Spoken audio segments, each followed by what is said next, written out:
పుచ్చలపల్లి సుందరయ్య దోపిడీలేని సమాజ నిర్మాణమే ధ్యేయంగా ఎన్నో పోరాటాలు చేశారని కొనియాడారు.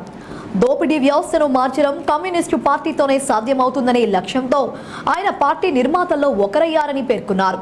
అంతేకాక వ్యవసాయ కార్మిక సంఘాన్ని, రైతాంగ కార్మిక ఉద్యమాలను నిర్మించడంతో పాటు వెట్టి చాకరీ, బానిస వ్యవస్థకు, భూస్వాములకు, నిజాం నవాబులకు వ్యతిరేకంగా పోరాడిన మహనీయుడు సుందరయ్య అని రమేష్ బాబు ప్రసంగించారు. తెలంగాణ రైతాంగ సాయుధ పోరాటాన్ని నిర్వహించి లక్షలాది ఎకరాల భూములను భూస్వాముల నుండి స్వాధీనం చేసుకుని పేదలకు పంచడంలో కీలక పాత్ర పోషించిన ఆయన కృషి నేటికి ఆదర్శమని కొనియాడారు. ఆయన చూపిన మార్గంలో పనిచేసి కమ్యూనిస్టు పార్టీని ముందుకు తీసుకెళ్లాలని రమేష్ బాబు పిలుపునిచ్చారు. సుందరయ్య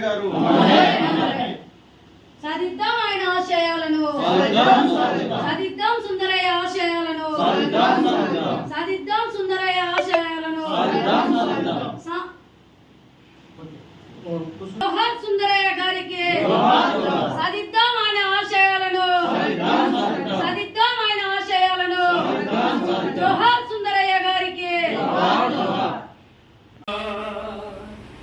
తేజమయ త్యాగమయ సుందరయ ప్రేమరథ శ్రామిక గుండెలు గుడివి నీవు, నీ జీవితం ఓ పాటై కోటలైనా కంచు కోటలైనా రద్దలవ్వక తప్ప. గారి 39వ వర్ధంతి కార్యక్రమాన్ని జిల్లా పార్టీ కార్యాలయంలో నిర్వహించడం జరిగింది.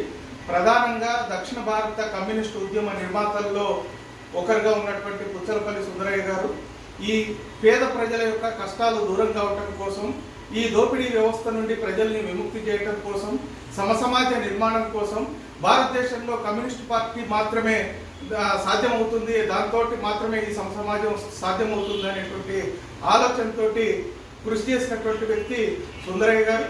అదేవిధంగా తెలంగాణ రాష్ట్రంలో ప్రధానంగా ఉమ్మడి ఆంధ్రప్రదేశ్లో వ్యవసాయ కార్మిక సంఘాన్ని నిర్మించడంలో కానీ, రైతాంగ ఉద్యమాన్ని నిర్మించడంలో కానీ, ట్రేడ్ యూనియన్ రంగాన్ని నిర్మించడంలో ప్రముఖమైన పాత్ర వహించారు. అదేవిధంగా ఈ భూస్వామ్య ఫ్యూడల్ భావజాలానికి వ్యతిరేకంగా, అప్పటి ఈ నిజాం నవాబు నిరంకుశత్వానికి వ్యతిరేకంగా, వెట్టి చాకిరికి వ్యతిరేకంగా తెలంగాణ రైతాంగ సాయుధ పోరాటాన్ని నడిపినటువంటి మహోన్నత వ్యక్తి సుందరయ్య గారు. తెలంగాణ రైతాంగ సాయుధ పోరాటం మూలంగా ఈ ప్రాంతంలో లక్షలాది ఎకరాల ఏదైతే భూస్వాముల చేతుల్లో ఉన్నటువంటి ప్రభుత్వ భూముల్ని పేదలకు పంచి, ఆ రకంగా పేదలకు అండగా నిలబడి ఈ సమాజమే తన కుటుంబంగా భావించినటువంటి వ్యక్తి సుందరయ్య గారు. సుందరయ్య గారి ఆదర్శంతో ఈ ప్రాంతంలో సిపిఎం పార్టీ, కమ్యూనిస్ట్ పార్టీ ఉద్యమ నిర్మాణం కోసం కృషి చేస్తామని తెలియజేస్తాము.